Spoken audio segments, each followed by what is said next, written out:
What's going on, everybody? Welcome to another episode of the Viall Files. I'm your host, Nick, joined by my producer, Rochelle. How you doing, Rochelle? Good. That was so crazy what you saw last night. Yeah, what's it called? The bio something? It was basically those glow-in-the-dark plankton, basically. It's funny because I live in Venice, and I was hearing reports about how it's like up the coast of LA, and people were going to Manhattan Beach or Huntington Beach or whatever. And I'm thinking, oh, maybe I'll take the drive down there. And then I just like walked outside and there it was. I was like, sometimes I forget I live at the ocean. Was it really late or it was just? No, like 9:30 at night. That's so cool. And it's really cool. Like the water just glows. It's pretty neat. It was pretty consistent, and I got a couple of neat pics. That's very romantic. Yeah, I did not. It was just I actually went with a couple friends, two guys. Well, it's a couple. They're a couple. And I was just by myself, Yeah. So, but no, it was still very cool to see. Yeah. And have you watched Normal People? I have not, but I heard a lot about it. Oh I my want to God, check it out. I'm obsessed. It's on Hulu. But basically it's like a problem because I have a habit of just getting into that romantic mindset where I'm like, oh, my first love, like I'll never, like he's the one, you know what I mean? Sure. And this just kind of cements that idea where you start thinking, and then you're in quarantine, so you start thinking about them and you're like, totally. I mean, it sounds like it's very relatable to some of our callers today in terms of our ability to obsess over people from our lives, people that we have fond memories over, people that there's reasons why we miss them, and there's reasons why we loved them. There's reasons why they're hard to get over. But our ability to get over someone, I firmly believe, is 100% in our court, so to speak. And we either choose to get over them or we choose to still think about them. And I say this as someone who's really good at not letting things go. Yeah, that's why I wanted to talk to you about it, because you are a super romantic person, but you've kind of like learned to move on from that. Well, it's because I spent a lot of time not. And again, it's easier when you're not in a relationship or you finally move over to look back and think about what caused you to not get over something. And it was just, having an obsessive personality. And again, the biggest liar we'll ever meet usually is ourselves.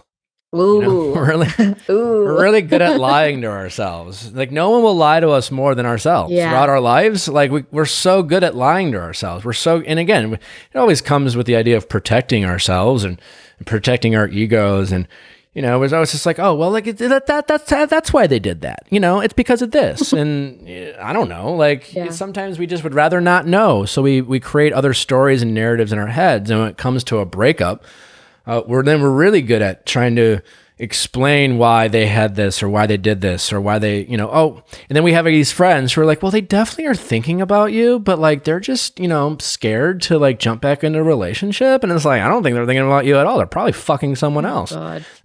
And I guess who knows, right? Yeah. The point is you don't really know what they're doing, but we have a way of trying to soften the blow and sometimes softening the blow in the short run, it makes it really hard to get over people, and we create these narratives. And then, when things line up where we're both just bored enough, we'll jump back and start hanging out with each other. Because again, there's a reason why we love these people, because there is a connection, there is a chemistry. Yeah. Sometimes it's very easy to find the chemistry, and that never goes away. But either do the problems that eventually come up. Usually they don't go away either. And that's why you get in this kind of vicious cycle.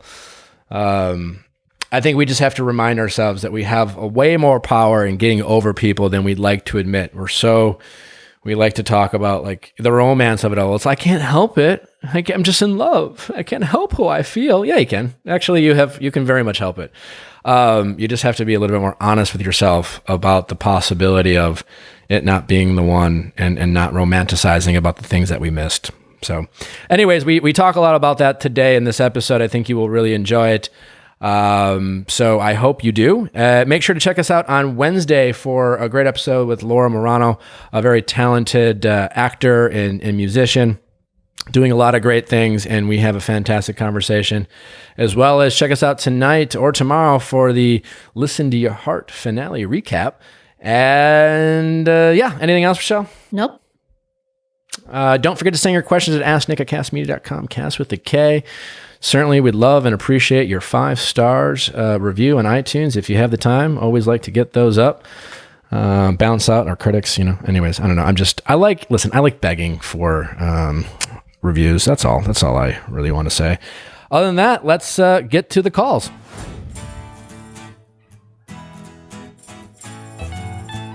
Question time with Nick. Let's ask Nick your sexy questions. How's it going? Good. How are you? Good. Good. I'm Megan, 34. Hi, Megan, 34. How can I help?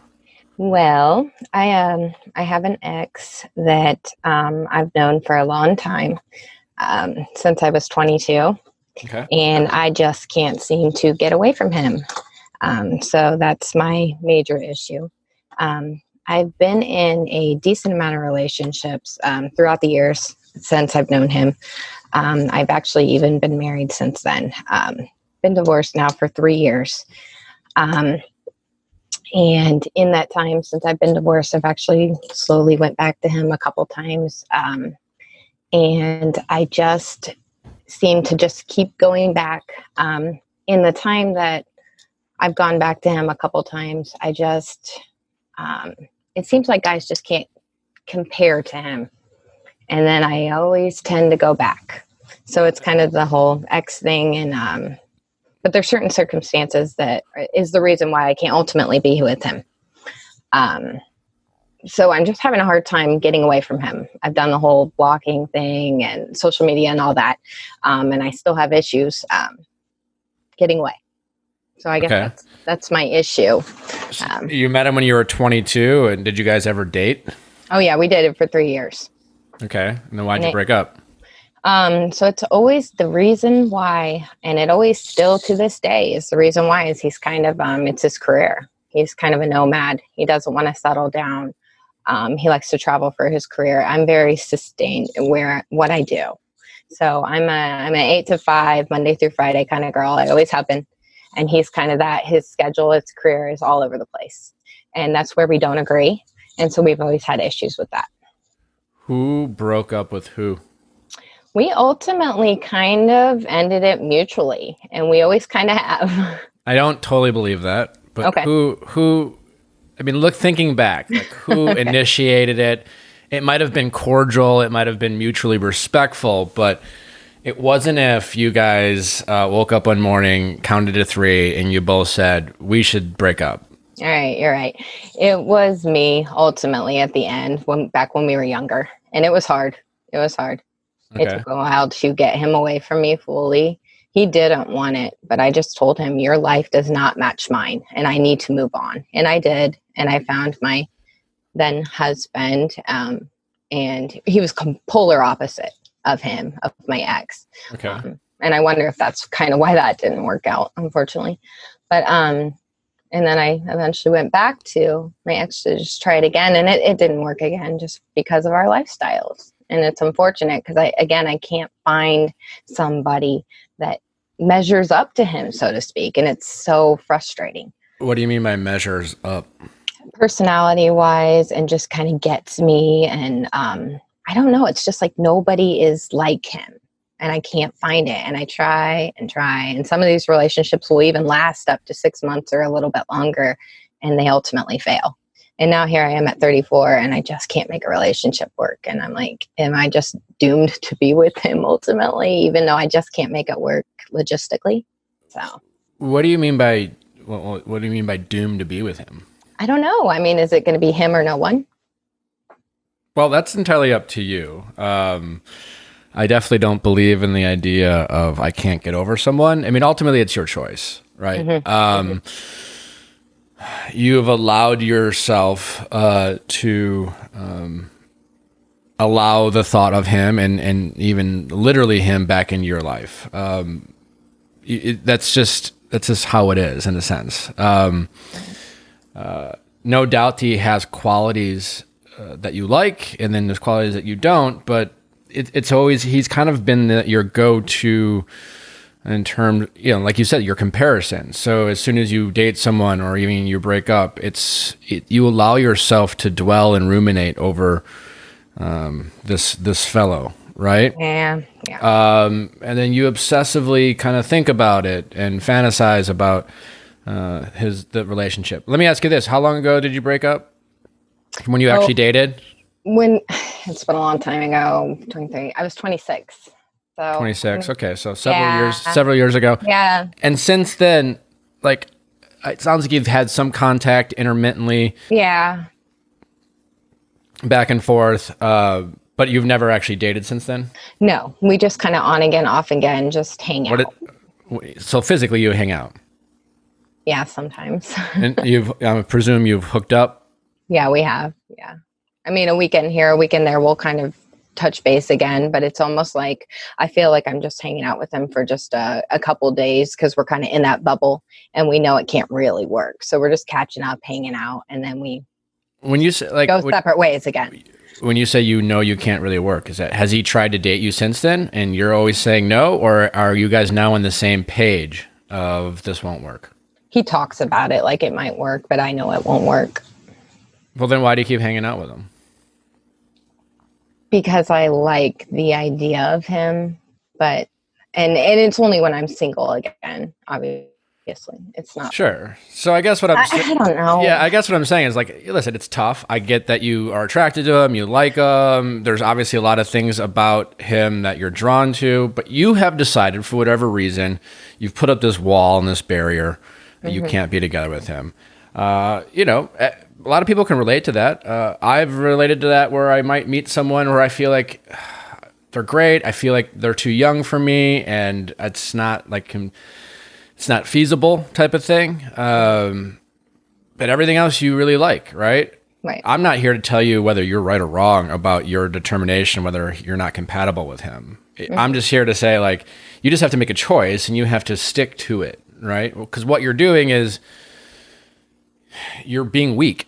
And I'm not saying that with judgment. We all can be weak. I've been weak before. You live in the moment. And so you just have to decide what you really want. And if you truly want to just be over this guy, you have to really let him go. And blocking him temporarily doesn't do anything. You truly have to block him. You can't block him and 6 months later be like, well, it's fine now. I'll unblock him, because I'm bored. And then eventually, like, he'll pop back in your life. You guys have developed this routine of kind of this intermittent relationship. And so it doesn't matter if you don't talk for 6 to 12 months or 18 months. You guys have the capability of reconnecting constantly.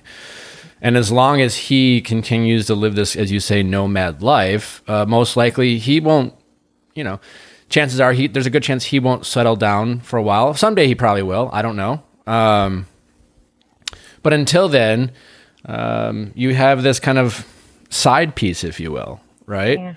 Yeah. And so, and he's fine with it, whether he says he is or isn't, he allows you to hang out. Just for fun, why the biggest reason you can't be with him is because he likes to travel and he's inconsistent and you like structure. Mm-hmm. Yeah, and if I want to be in a relationship, that's what I need. I need structure. I know that about myself at this age. I mean, I've come far enough. I know that's what I need. Are you sure? I mean, because it seems like maybe, what you think you need and what you say you want are sometimes not lining up. Yeah. He's like fun though. It's just like, it's the weekend. I can just go hang out for fun. But back to reality. Monday came. Well, it sounds like you've decided this is what you need more than maybe this is what you need. I don't know. A lot of people do that. They have an idea of they like a picturesque type of relationship. They've decided that they want the structure, the 9 to 5. They envision meeting a man or a woman they can go to church with, or they can, have kids. And, you know what I'm saying? Like they paint this picture and then they meet someone who, quite honestly makes it challenging to fit that picture. But everything else could be very compatible and very great. LUMIN Lumin Skin, new friend of show. I've been using Lumin. It's a fantastic skin management for men. Pretty simple, pretty straightforward. What I like about them, obviously, deliver it right to my door, and they do simplify it. Right, I've certainly used other moisturizers in the past, and those have been nice. What I like about I'm a simplistic guy, right? I like simplicity of it, and that they seem to have a lot of the things I need, and I don't sometimes need all the frills and the thrills of some other things. So they keep it real simple, right? I got my charcoal cleanser to clean. I have my moisturizer. I have my exfoliating rub, and those three things seem to do the trick for me. And I've been using it. I really enjoy it. Smells good. Don't you love the packaging too? Packaging super masculine, you know? Simple. It looks like Natural Habits packaging to me, similar. It has a similar vibe, but it is specific for men, men's skincare, and made with, target skin issues to maximize the efficiency using top-notch ingredients like charcoal, green tea extract, and vitamin C. So, all the women listening, if you're tired of your man stealing your super expensive skin products and they don't understand that they're not supposed to use a ton of it, this is the perfect thing to buy for them. So they have their own set, their own really easy to understand regimen. Smells great. Yeah. Father's Day is, not too far away. So great time to stock up on that. If you have a boyfriend in your life, I will say this: as you get older, you appreciate the gifts that you wouldn't buy for yourself, and men have a hard time thinking about buying skincare stuff for themselves.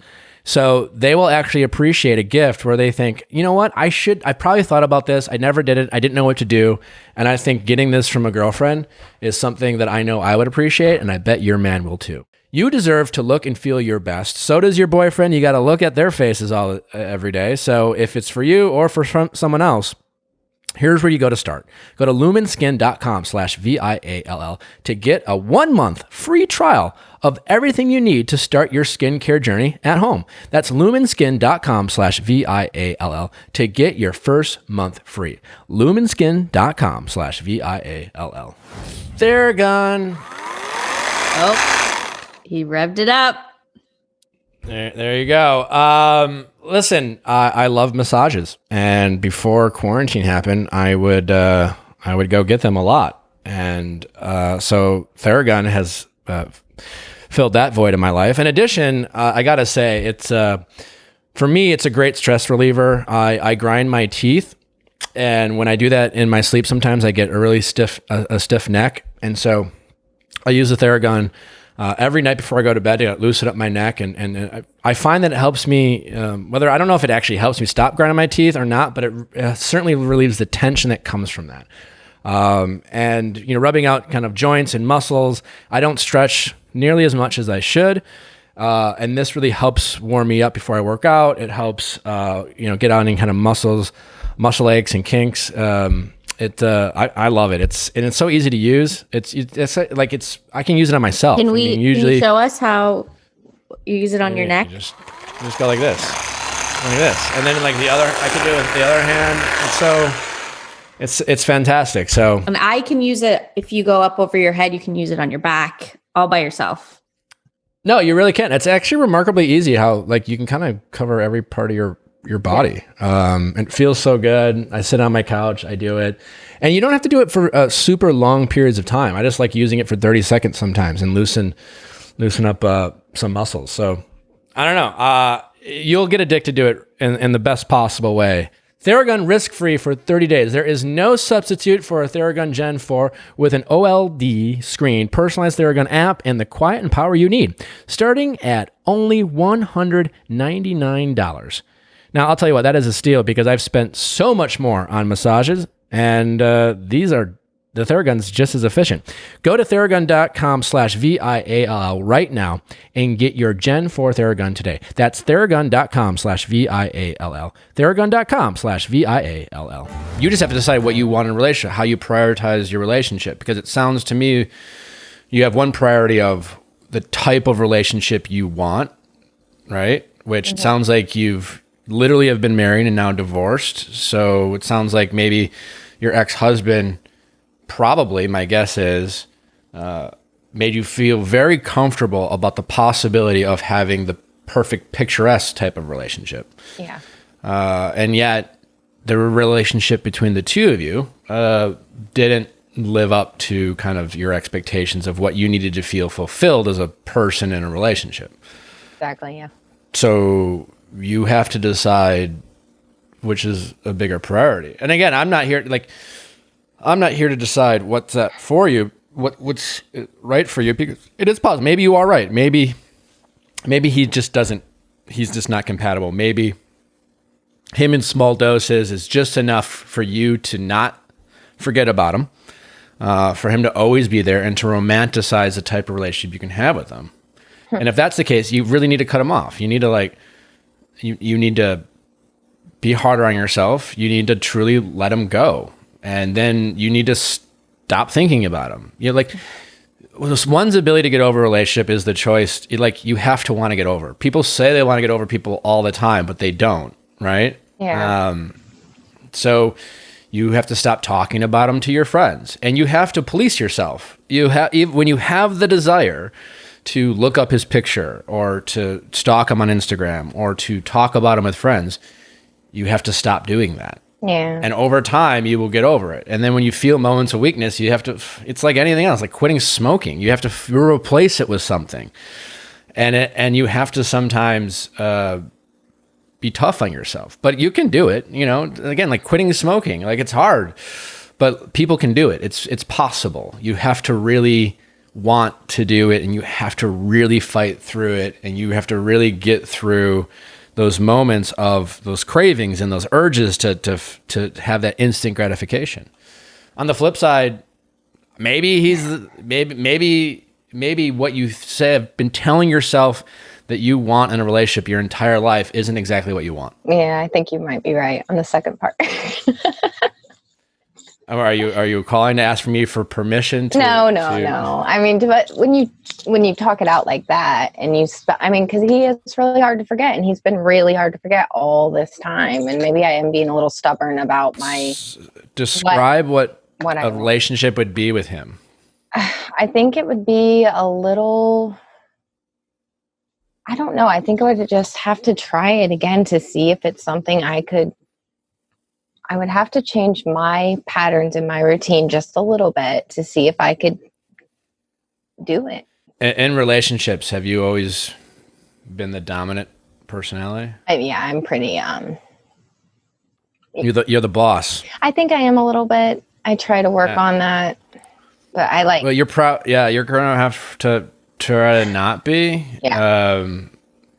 You like, in relationships, I think you're used to setting the expectations, which is great. I mean, we have so many people call in who are women who tend to do the latter, but it's all about finding the balance, right? You have to be able to, if you find yourself dictating the terms of your relationship constantly, it's hard to ever live up to those expectations. And then you have this kind of, this particular guy, this is who he is. There's so much you like about him, and you're trying to change who he is, but who he is the person you keep thinking about. Yeah. You have to maybe let go of some of the control you have in relationships, and even on your own expectations of yourself.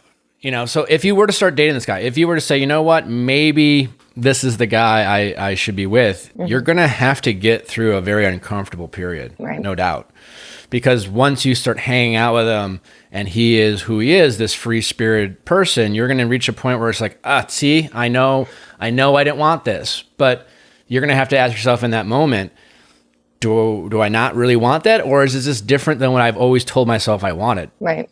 Does he make me happy? And because eventually you're going to get to the age or the point in your life where you're not going to be able to call the shots. And right now, I think you're very used to being the one in control in any relationship you have in your dating life. And someday that's going to change. And that's when, you really want to make sure you're not taking advantage of that. Okay. Okay. So, yeah, I don't know what you should do, but I think you just need to change something about the way you're going about it. And one way or the other, you need to follow through. Yeah, because you've been you've kind of tried to tip you're trying to have your cake and eat it too. Yeah, definitely. So. Okay. All right. All right. Well, I'll give it a try.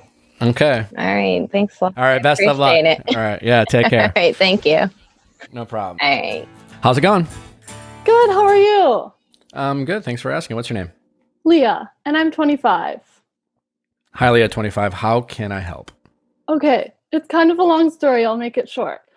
So I lived in Hong Kong for 2 years, and I started dating someone. We fell in love, I guess, and we were together for 2 years. We traveled everywhere together. We went to Bali. We went to the Philippines, everywhere. And we basically lived together for 2 years in Hong Kong. And then he's 2 years younger than me, this guy that I was with. So then he had to go finish undergraduate in Copenhagen in Denmark. And I just decided to move from Hong Kong because he was leaving. And I was like, okay, I'm just going to, a lot of my friends had left. I got my master's there and I just decided to leave also. And so we were going to be long distance for the next year. So he was living in Copenhagen and I was moving to Madrid. I have a twin sister in Madrid. And because my job let me work from there. So then I moved to Madrid, partially because of him and partially because all my friends left. And we were still together. We visited each other like twice a month, a lot. Maybe I visited him a little bit more. But anyways, and then I would visit him and we would see each other all the time. I'm from Milwaukee. He would come to Milwaukee and meet my family. He flew to Madrid. I flew to Copenhagen. We went everywhere together. We traveled the world together. And then I was on a soccer team in Madrid and I told everyone, like, guys, you're going to meet my boyfriend of 3 years. We were really serious. I was so excited for everyone to meet him. And then that morning I texted him the morning he was supposed to arrive in Madrid after 3 years of being together. And I was like, hi, can you bring my sweater that I left at your place? And he said, yes, I'm on the way to the airport. I'll be there soon. And then usually he calls me before he takes off. He never called me and I started freaking out. I called him like 20 times and I was like, hello. Finally he answered and he was like, okay, it's over. This is done. We're over. And I was like, okay. So he didn't even fly there. Then I had to go to all the parties and be like, oh yeah, my great boyfriend, he just never showed up. So I guess what I'm asking, now it's quarantine. We're all like home. I flew back to Milwaukee because I didn't want to be stuck in Madrid, because it's really bad there. Everything's bad there. So I just wanted to come back here and quarantine here. And I guess I'm just asking for advice. Like, how are you supposed to get over this? When did this happen? I'm being a little bit dramatic. It happened end of December, like Christmas time. And then I flew home like a couple months ago when everything went crazy. How old were you both when you started dating? When we started, I was 23 and he 22 21. And he was 20. Okay. Yeah. Yeah. I mean, that sucks. I'm sorry. I'm assuming you feel a lot of things. You're probably very confused. If you're anything like me, you're kind of obsessively, playing the relationship back in your head because it was so abrupt and you didn't have a long drawn out breakup conversation. You didn't even do it in person. You probably have a ton of questions and you're there to, you basically are either having conversations with yourself or your friends and family to try to figure out what happened. And exactly. And you've probably, are you still thinking about it? Yes, I definitely am. But I mean, I'm having fun too. Like before quarantine, I was going out trying to get over it and stuff, but I'm definitely still thinking about it a lot. Yeah, it happens. It's tough, especially something like that. Hydrate Spark. Hey, you never know when you're supposed to be drinking water, and Hydrate Spark water bottle makes that possible because it just lets you know when you're supposed to drink water, and it lights up. It's very efficient. They have a very user-friendly app. And I can't tell you how important it is to hydrate your body regardless, but especially during these times of making sure you have a healthy immune system. It's great for your skin. It flushes out toxins in your body. It is the best and easiest thing you can do for yourself. I don't know why I struggle so much to do it, but I do. And the Hydrate Spark has really made it better for me. I do feel healthier. I have more energy by drinking more water, and it's really been a lifesaver for me. I cannot wait to get back into SoulCycle when all this is over and have my pink Hydrate Spark water bottle glow coral. I cannot wait. Well, I am glad you're excited about that. I just love that I'm sitting on a couch and then Hydrate Spark will light up, and then I know to drink a lot of water. What color is yours? It's black. It turns lime green. Or green. I don't know if it's lime green. I guess it looks a little bit lime to me. I don't know. But all I know is I had definitely become much more hydrated. I'm drinking. It's just amazing how much I forget when I don't, when I'm not using it. And when I do feel healthier. I feel energized. What I notice, I feel much better in the morning when I wake up. I sleep better when I'm better hydrated. So you can't put a price on hydration, and water, and Hydrate Spark is making it easier to do that. So up your water intake and order a Hydrate Spark Smart Water Bottle today. Go to hydratespark.com/VIALL for 20% off your first order. Hydrate is spelled with an I. So that's HIDRATE spark.com/VIALL. Again, that's hydratespark.com/VIALL for 20% off your first order. Would you say he's kind of your first love, so to speak? Probably second. Okay. But I'm his first for sure. Since he's younger. Yeah. Yeah. Where's he from? He's from Germany. Okay. Yeah. Listen, how he handled it, not super mature. No. Not an excuse that he's 22, but it certainly helps maybe give an explanation why he handled it the way he did. You guys had a very unique relationship, right? You're traveling the world. So much of the relationship has this excitement element to it, right? Exactly. So much kind of built-in anticipation and looking forward to each other. Those are great things. Those will really make a relationship continue to be exciting. Certainly different than,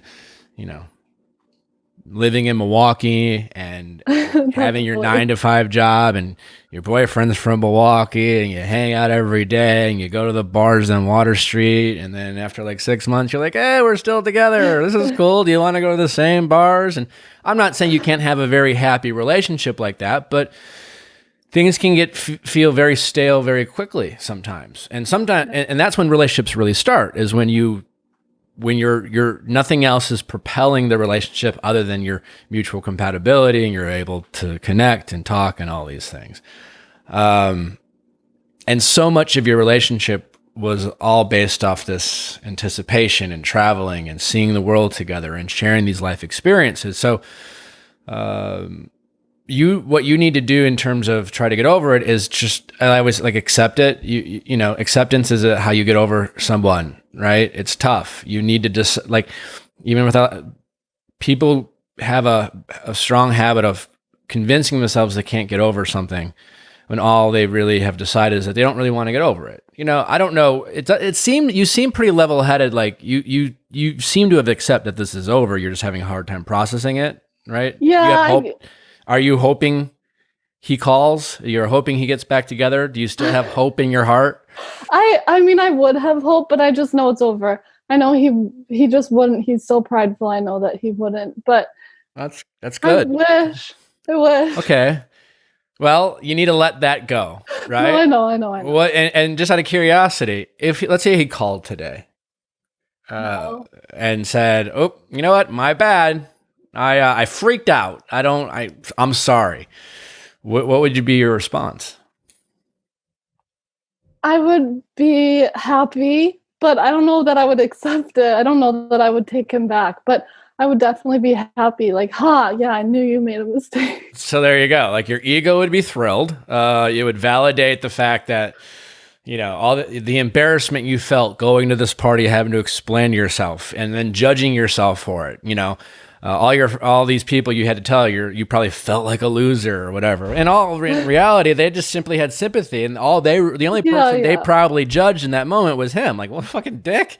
Like, who would do that? Like, no one looked at you and go, oh man, what's wrong with her? Like, what was the reason why he did that? You know, when people ghost, people aren't looking at the person who was ghosted and trying to immediately assume, like, I don't know, like, do they smell bad, or are they psychotic? No one's thinking that. People are just being like, wow, that's a really rude and inconsiderate thing to do, right? So your ego is really hurt, and your ego wants to be validated, and your ego feels embarrassed and shame and all these things, and that's playing a big role in you having a hard time getting over this. I think you need to really just accept that what a cool relationship this was while you had it. You have a lot of great memories of seeing a lot of amazing places and probably a lot of great pictures that you're having a hard time enjoying because this asshole's also in the picture. And if it's just you in the picture, you're going so far as like, well, he took the picture. You're just going to have to accept it and appreciate for what it is. A really great experience that most likely it wasn't going to end in you guys getting married anyways. And even if it did, that might have been even create bigger problems of like, you know, you having to travel to Germany for Thanksgiving. Well, they don't have Thanksgiving, probably, but like, you know, you had to trade off. And you know, again, the kid's only was 20 when you met him. Yeah. You were his first love, and he just handled it in a very immature way. And my guess is it probably got too serious too fast. You did nothing wrong. And he probably was feeling this for a little bit, had a lot of anxiety about it, and handled it in a very poor, immature way. But, you know, sitting there and going, well, we dated for 3 years and it only took him 10 minutes to break up with me. Well, how long should it take? You know, do you want to talk about this for a month? I just wish he would have showed up and just not at least had a conversation in person. No, you would have not. Yeah. Why? No, I know. Oh, well, it's done. Could you imagine him showing up and you're like, oh my God, we're on the way to the party. And he's like, can you sit down for a second? Yeah, we can't go to this party. I hate you. You know, or I don't want to be with you. I just came to tell you to break up. You would have been pissed. You'd be like, why'd you even fucking come? You couldn't have just called. You definitely would have thought that in the moment, you know. It would have certainly probably been the more noble thing to do and probably would have helped with closure. But at the end of the day, there's no easy way to break up with someone. And we talked about this last week with Claudia on there, is that sometimes when Claudia was on the asknick, the abruptness hurts, but sometimes it's the best way for the receiving person. Definitely, because I guess then at least you accept it. But I guess the only thing I'm really wondering is, like, during quarantine, how are you supposed, like, you can't go out and have fun. You just have to sit in your thoughts. Yeah, you can sit in your thoughts. Is this someone who is a professional ruminator and worrier and is always in my head? Trust me, you can be in your head anywhere. Like, you've decided, like, you have this, the quarantine of it all, you have giving yourself, honestly, permission to be a little bit more sad. And you're blaming it on quarantine. And you're just like, well, I can't help it. Like, I can't go anywhere. I'm like stuck. Like, yeah, sure you can. You can Zoom with friends. You call into a podcast. Yeah. True. You can watch TV. Like, you know what I'm saying? Like, we always have the chance to dwell on our thoughts. And it doesn't matter if we have distractions or not. And certainly sometimes distractions make it easier. But, you know, you can online date. You can have Zoom calls with you. Like, clearly, you're comfortable with non-traditional dating, right? Yeah, but I don't know how I'd feel about online dating. That would make me very nervous. So, okay, well, sometimes you have to do things that make you nervous. Yeah, I guess. Also, you don't need to start going out there right away. I think what you need to do is just accept it a little bit more, right? You need to not judge yourself doing this. You almost need to have conversations with yourself and your ego saying, I know I feel this way. I know I feel shame and embarrassment and silliness about how it handled, but it's not my fault. And it had nothing to do with me. And sometimes people fall out of love with people. And there's a lot of justifiable reasons why he might have done. We live worlds apart. He's super young. Or, you know, people lose interest. Other people are going to be interested in you. And so you just have to kind of be very pragmatic about that. And you kind of have to train yourself to have these thoughts. When you have the other thoughts about feeling sorry for yourself, you have to almost audibly say out loud, got to stop doing that. I got to stop doing that. And eventually you will, right? Eventually you will. Can't go and like, if you have a hard time looking at old pictures of trips, then don't look at them. Are you stalking him on Instagram, on social media? No, I blocked him on everything. I'd never want to see him again. Great. He doesn't have my phone number, nothing. That's great. And eventually you will feel less anger towards him. Yeah. And you should try that now. You should try to let go of the anger. Yeah. You know, True. You should forgive him. I mean, listen, I'm not saying he's a great guy, but it doesn't do you any good at this point to be mad. No, I'm not really mad. I'd say I'm more just sad, but I'm not mad at him. Okay. Just more sad. But yeah, it's fine, but it was very exciting. It was a very exciting relationship, and I get why you missed that excitement. But you know, Sour Patch Kids are very exciting to eat, and sometimes like they're not like, you know, good for you long term. You know what I'm saying? Like you have to. You're in kind of dangerous water of having the possibility of glorifying this relationship. You know. The simple exercises of you should really spend a lot of time thinking about the things you didn't like about the relationship. Yeah, like things that you distance. Sure, or things that specifically you were mad at him about. Ways he communicated. I'm sure they exist. Times that you were frustrated in the relationship where it felt like the relationship was going great. Things that you were like, oh, I wish he would do that, or I hate it when he does this. And that's really frustrating. And I wish I had someone who wouldn't do that. Think about those things a lot. Yeah, you should really spend a lot. Yeah. So you should spend a lot of time thinking about that right now. And that will slowly allow you to, you know, be thankful you had him in your life at one point, but also thankful he's not in your life now. Because right now you're not spending any time doing that, right? And you're spending a lot of time missing the excitement and you're dwelling about all these great memories you had. And that's great. There'll be in a time and a place for you to appreciate those memories you had with him. But right now you need to focus on being thankful you're actually not with him. You need to be thankful that he actually made this decision. And unfortunately, he did it in a way that bruised your ego and you know, you probably wish you had a little bit more say in the matter, but it doesn't really matter. Yeah, I guess that's all true. It's definitely true.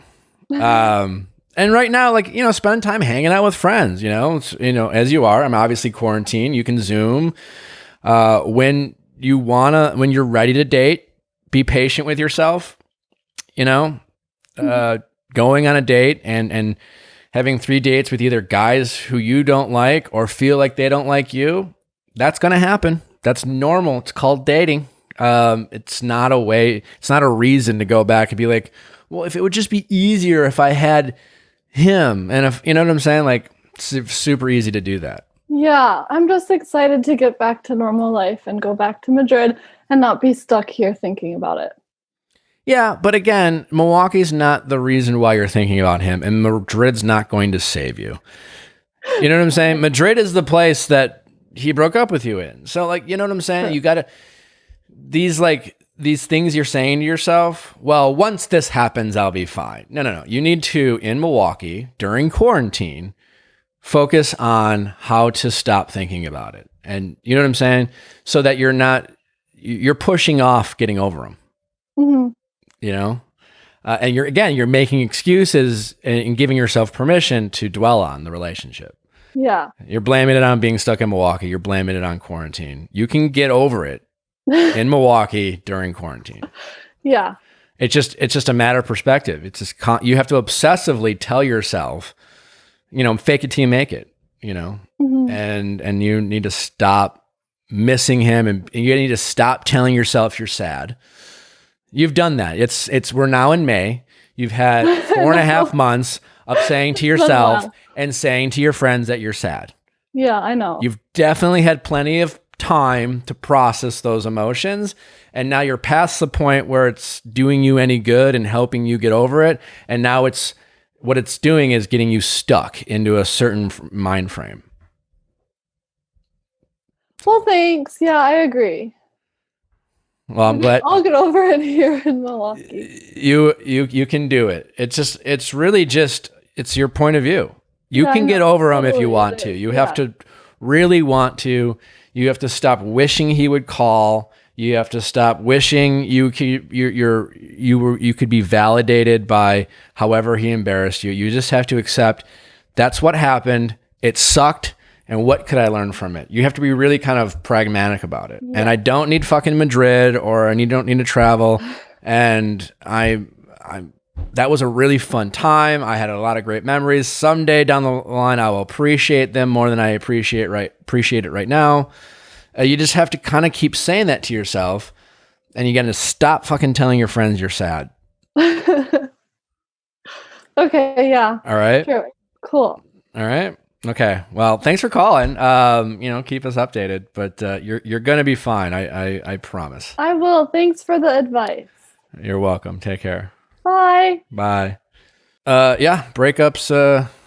Back to back. I can't get over them conversations. They're tough, but we sometimes forget just how much power we have when it comes to breakups. And I say that being someone who had a really hard time getting over heartbreak when I was younger, but it is very much in our control, and it's we have to really let ourselves do it. We're very good at giving ourselves excuses to not move on. If it would have happened this way, I'd be fine, but it didn't. So now I'm going to think about it for 9 months. We're very good at bullshitting ourselves. How's it going? Doing good. How are you? I'm good. What's your name? I'm Crystal. I'm 30 years old. Hi, Crystal, 30. How can I help? So the reason I wrote in was because I live up in Washington State, right on the border between Washington and Canada. And I got on Hinge right after the stay-home order, met somebody who I think is pretty cool, but just needing some tips on how to keep things fun and interesting during this time. Okay. Can you share some more detail on the new guy and the fun and interesting and what specifically you're struggling with? Yeah, well, it started out like long conversations every day. I was doing truth and dare, was saying, hey, let's watch a video. But there wasn't really that reciprocated on the other end. So what do you mean? Like he wasn't coming up with an idea of his own? Yeah. Okay. Yeah. So and that bothered you, or? Yeah, it did. Okay. Just in the sense, like, I want to make sure that I'm not pushing anything on him. When you gave suggestions of truth or dare or games, was he like, oh, cool, yeah, let's play? Or was he like, I mean, I guess. No, he thought it was cool. Okay. Yeah. And so your specific issue with that is you just wish he would also come up with ideas? Yeah. Yeah. Okay. All right. What else? And I guess like he wasn't working when we first met. He's back to work now. He's a helicopter pilot, so he works long days. He's doing that. And so we're talking less and less. Like last week, we only talked 2 times when before it was like 2 hours a day. So just wanting to keep things interesting, fun. Are you talking on the phone? Are you FaceTiming? Or are you FaceTiming? Yeah. FaceTime. Yeah.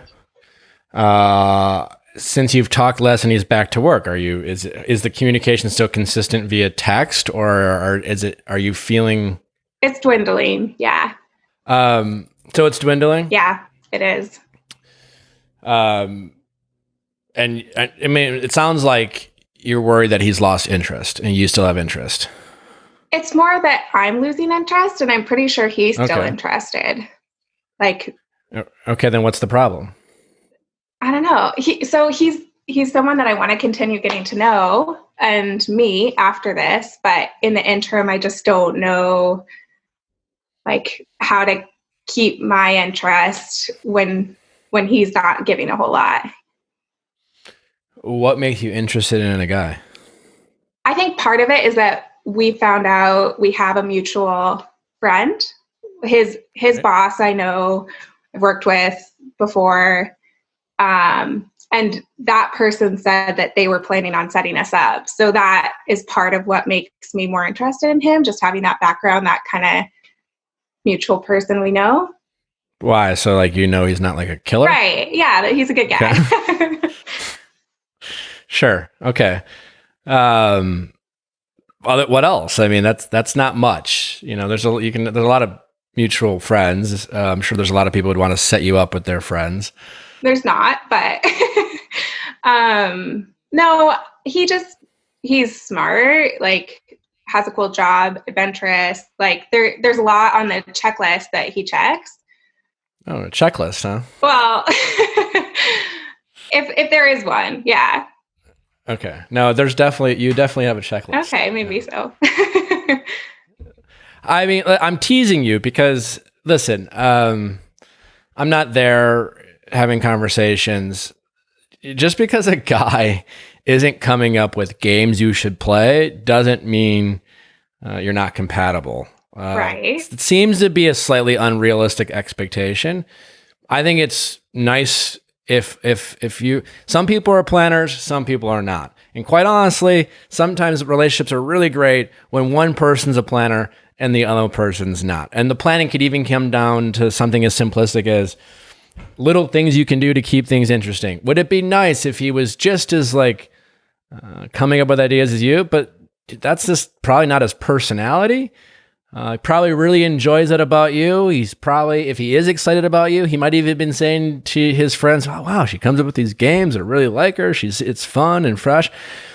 He's just not used to doing that. I mean, is that at the end of the day did your checklist include guy who comes up with fun games to come up with during quarantine? Like, the big questions is, when you ask questions, is he open?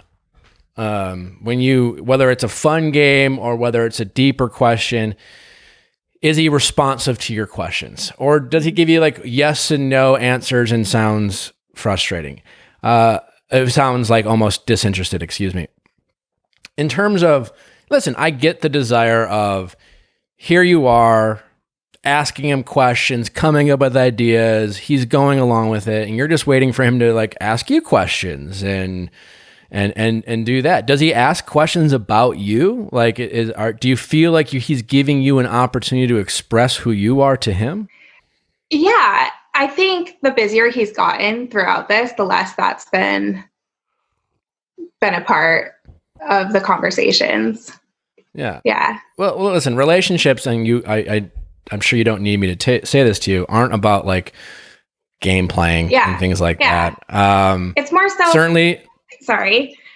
No, go ahead. It's just more so like, typically in a relationship, when you're getting to know each other, it's more than just conversation, and having that piece right now is really great and unique, but I don't want to wear that out so much that like we lose interest and never get to the point of meeting. Does that make sense? I mean, sure, but it's I guess different times that way, but a lot of it has to do with expectations versus reality. You're certainly familiar with that phrase. Anytime you talk to someone for the first time, whether it's on a date or FaceTime during quarantine, everything's new and fresh. Everything's on the table.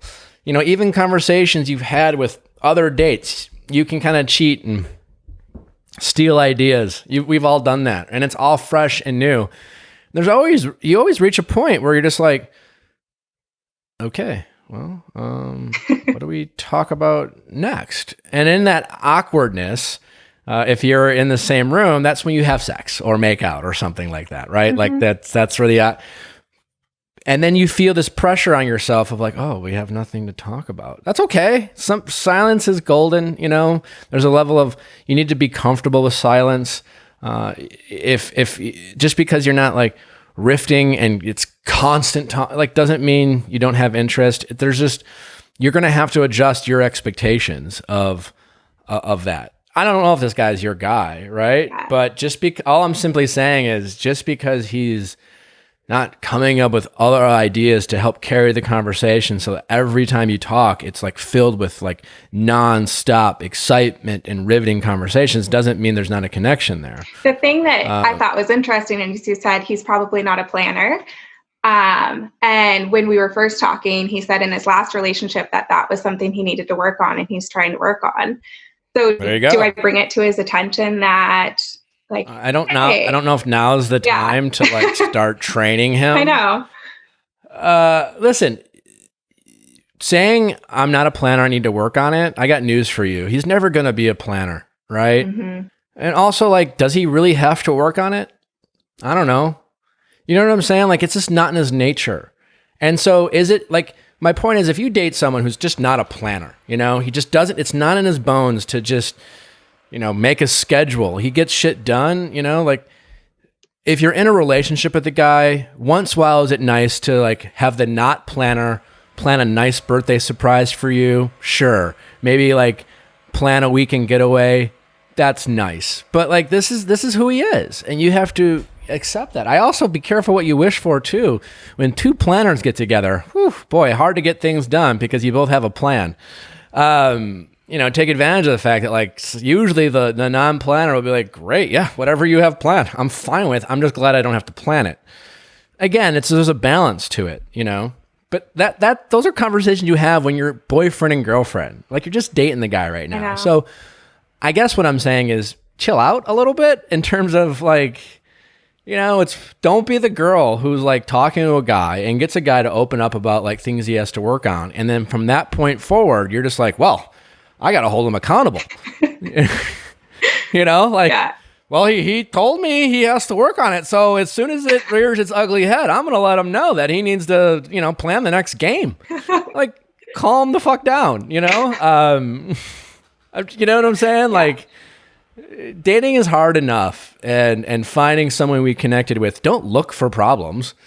You know, and again, I don't know if this guy is your guy, but if your biggest problem with him right now is the fact that he is not planning games and you know, you're like, well, he's being a hypocrite. He says he should work on planning, and here's a perfect opportunity for him to plan a game, and he's not doing it. So, like, is he just a liar? Are these things I can come to expect in our relationship of him saying he has to work on things, but he never fucking does it? Like, you know what I'm saying? Like, calm down. It sounds like you're maybe doing a little bit of that. So yeah, this is who he is for the most part. So you have to decide, are you okay with that? Mm-hmm. You have to just ask yourself, do I really want a planner? Do I really want someone who is going to be maybe you do. I don't know. But a big thing is he showing an interest in you and asking questions about you where you feel like you get to know yourself?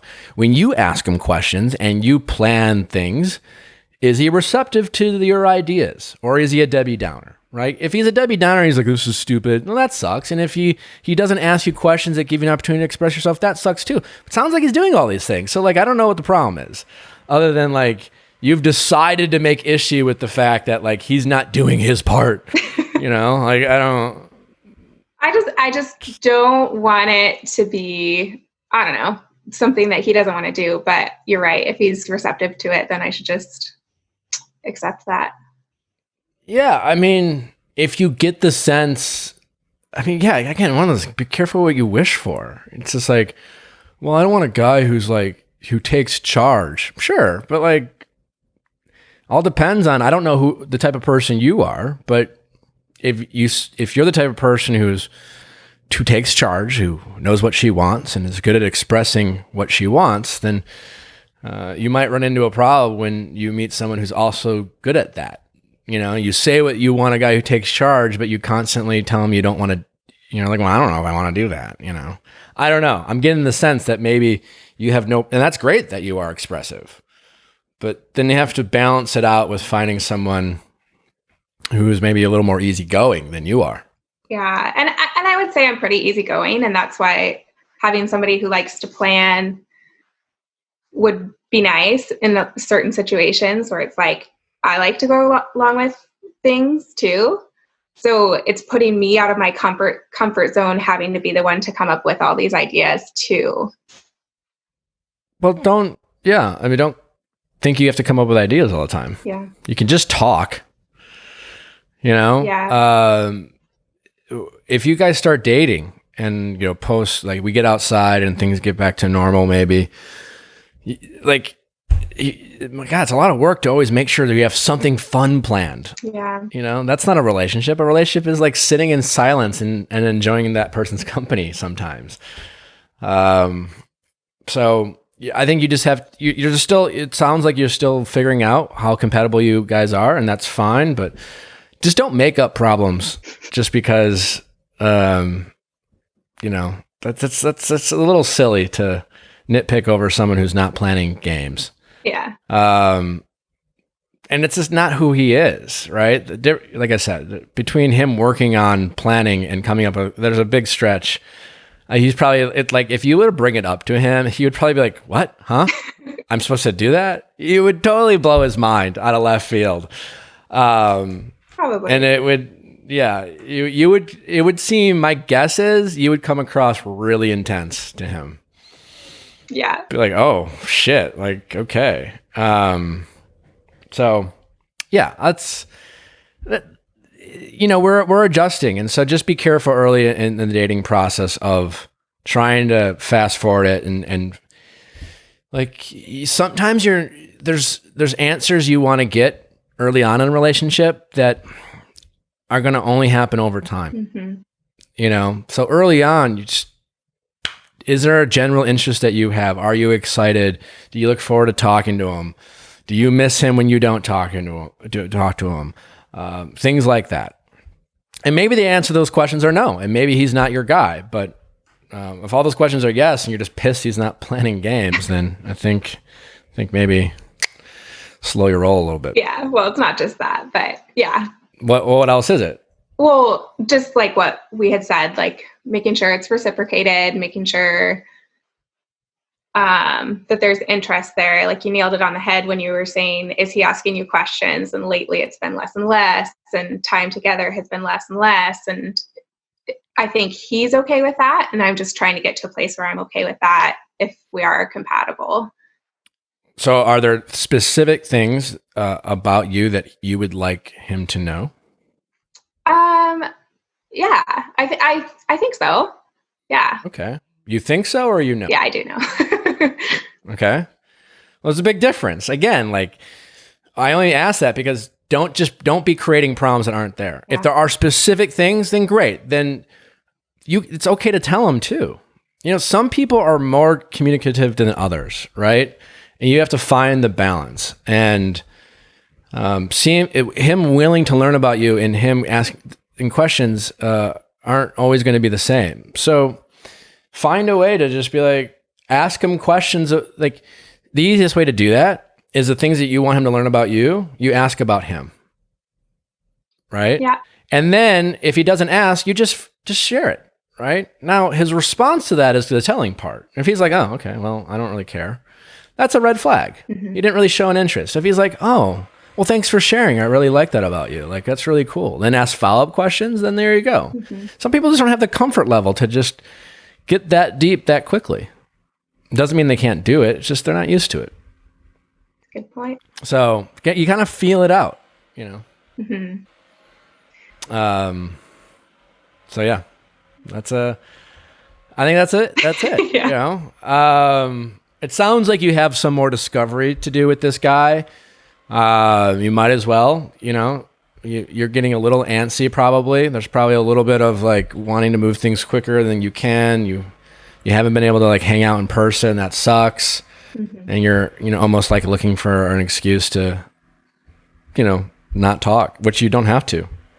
But like the alternative of talking to him is probably doing nothing. Yeah. So talk, Yeah.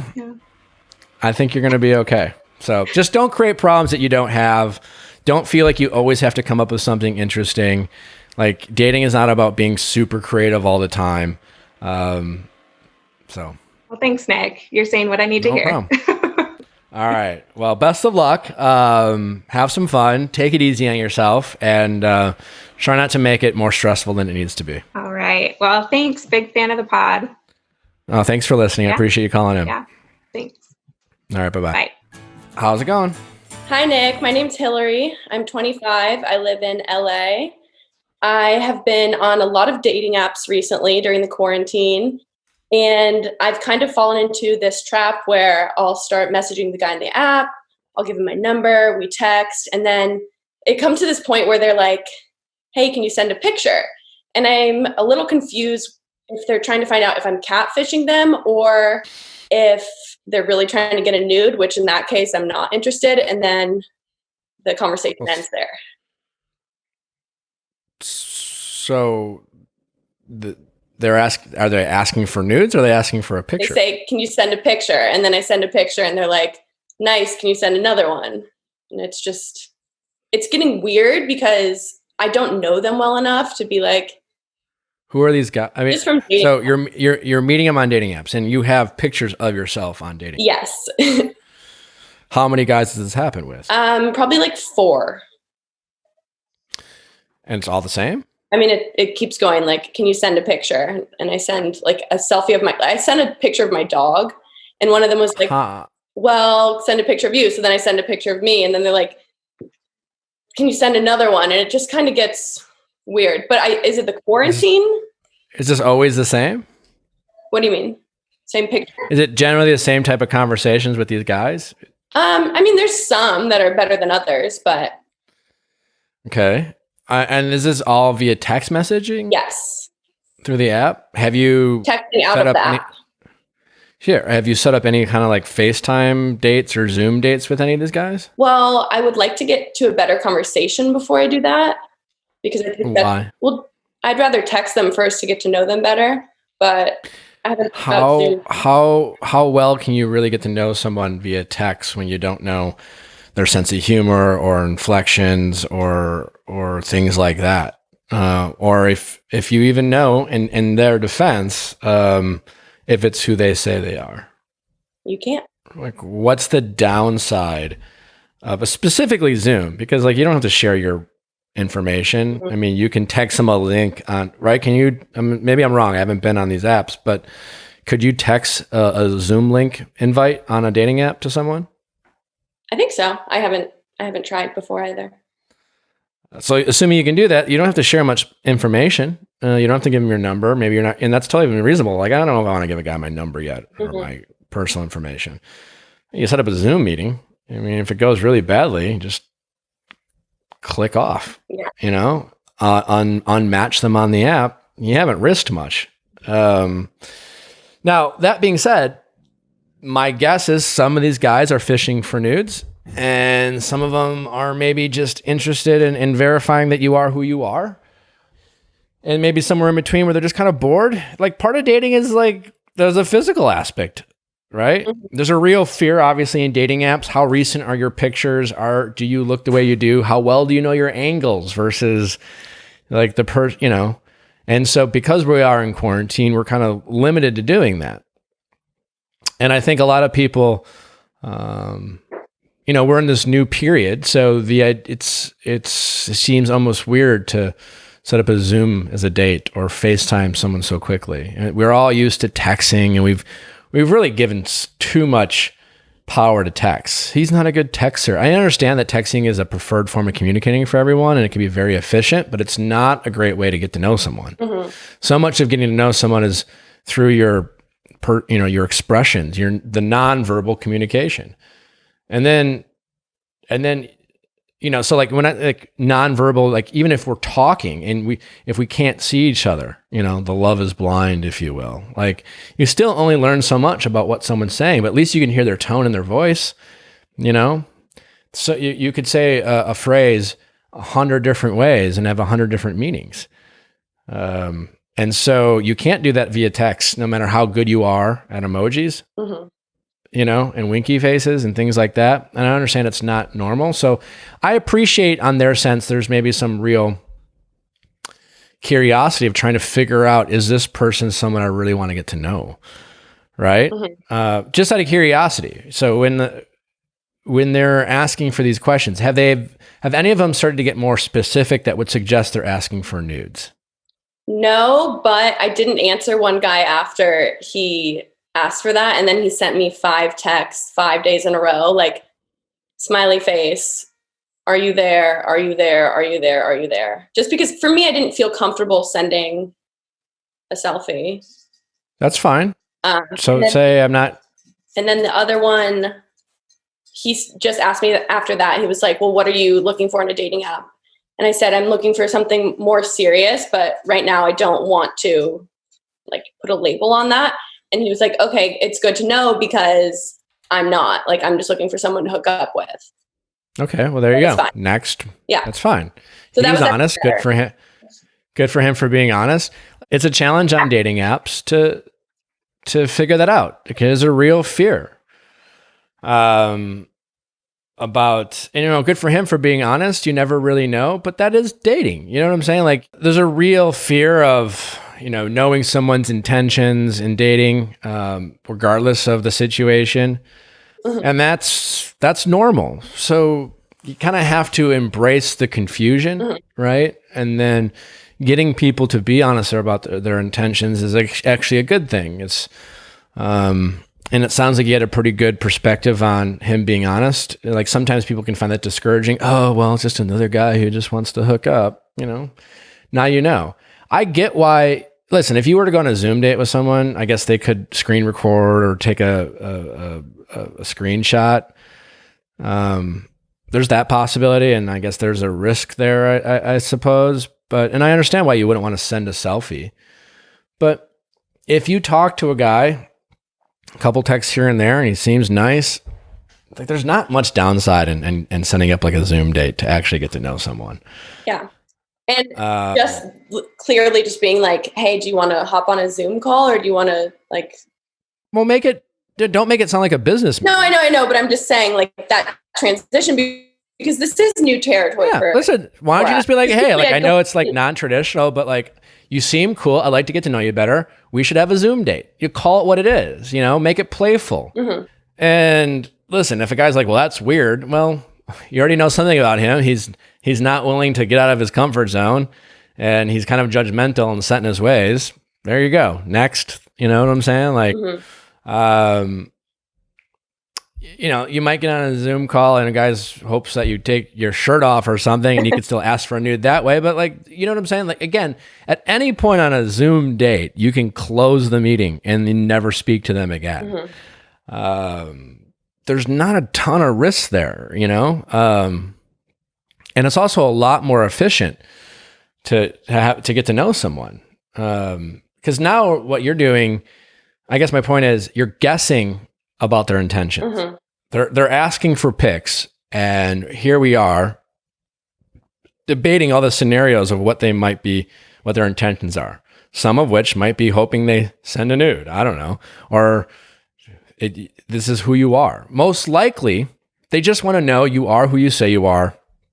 And not that they think you're catfishing, but do you look like you're that you want? Well, listen, the truth is a lot of, everyone picks their best photos on dating apps, mm-hmm.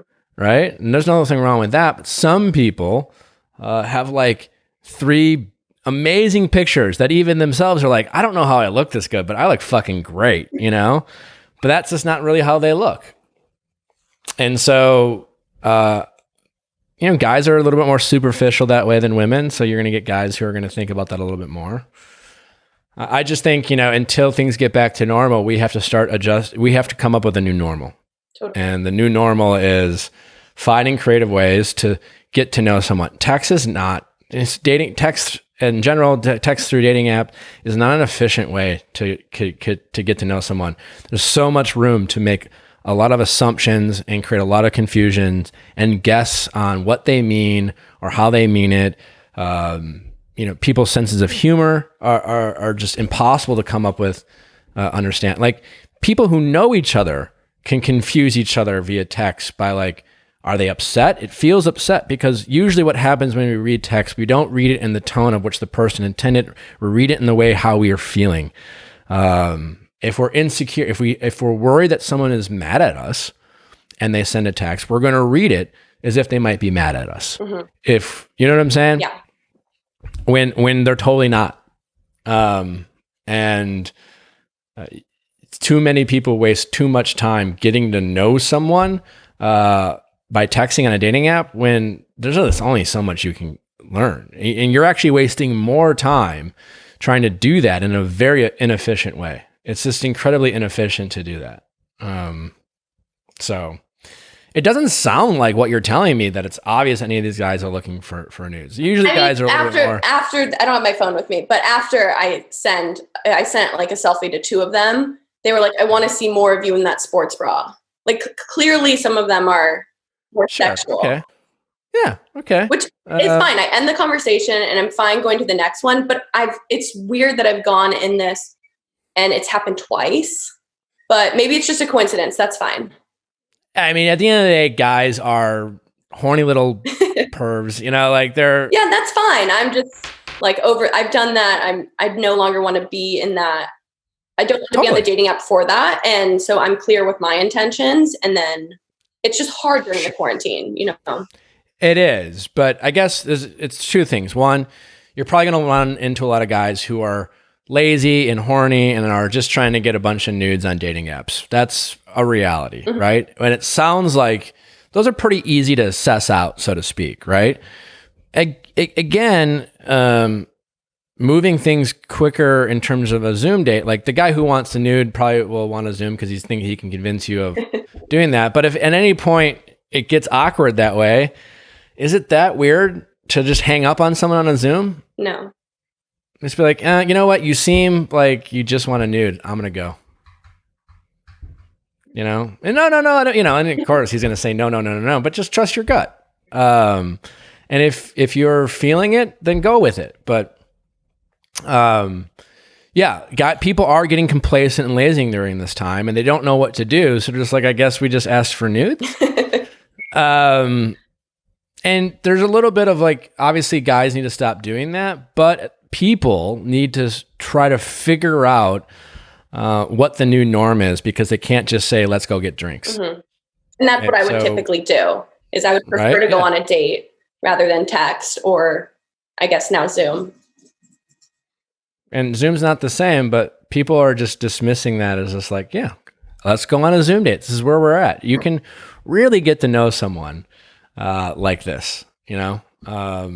You can have a lot of conversations. You can get a bottle of wine. You guys could watch a movie together. You know, there's so many things you can do face to face. You can have a 20-minute conversation not really saying much and get to know someone, you know? Especially with someone you're vibing with. And if you're vibing with them, you know, eventually they'll probably ask for nudes, but this is after you've spent, you know what I'm saying? Like, yeah, it's just, I think everyone's getting used to it. I'm just frustrated from being on a dating app for such a long time. So I don't know. Yeah. You're getting a little bit of fatigue from it and that's understandable. So maybe take a pause. And then when you come back, have a more efficient game plan of, I'm not going to just text people, you know, because right now it sounds like, and correct me if I'm wrong, that you're just like, okay, we're quarantined, so I can't meet up. So I guess if I like someone, I'll just have to keep texting with them. I mean, I would do like a 6-foot date or a walk, something like that. I'm really open to a lot. It just gets frustrating. And sure, I need to be more positive about it, but that's just. I think in the short term, if you connect with someone you're vibing with via text, try to move it quicker to like a Zoom date and call it that, you know, like, hey, I know it's strange, but like, you know, 6-foot walk, that's fine. But like, let's not risk, I mean, 6-foot walk can be pretty safe, but like, let's make sure we're really vibing with the guy. Right. And I just, unless I'm missing something, I just feel like a Zoom date is a really safe and efficient way to get to know someone and really easy to ditch out. Much harder to leave a 6-foot walk. I mean, you can ultimately or a date, but like there's this awkwardness of like, well, I guess I'm here. So this sucks, but I guess we'll keep hanging out. Yeah. I mean, click, you're done, you know? I agree. It's I think it is. And don't feel like just because, you know, as the woman, suggest that, you know, some guys are stupid that way. They don't adjust quick as quick. So throw that out there. If they're resistant to it, I think that's a red flag. Okay. You know, any normal person who understands that they have to evolve and be flexible will and has a genuine interest in you, will say sure. Yeah. And if they don't, they're I don't know, they're set in their ways, or they're singularly focused on getting pics or whatever. Mm-hmm. And then if that Zoom date goes well, you have a really good time, maybe you have another one, and then like that third or fourth one, so like, hey man, it sounds crazy, but like, do you want to, go on a walk, and we'll keep our distance, but I'd like to, quote unquote, meet you in person, and we'll just do what we can safely until things get back to normal. Yeah, I agree. It is what it is right now. Yeah, but we have to try to make the best of it. We have to try to adjust, and we can't just say, well, we can't do this, we can't do that, so we're stuck texting. Texting is such a terrible way to get to know someone. I agree. It's very confusing. I think just LOL in general can be portrayed in a million different ways. It is, but for whatever reason, people think that's like the go-to thing. Yeah. I don't understand. So, all right, well, you're going to be okay. And then when guys ask for nudes, just, I'm sorry about us. Yeah.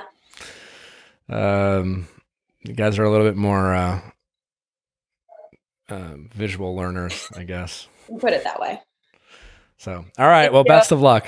All right. Take care. Bye.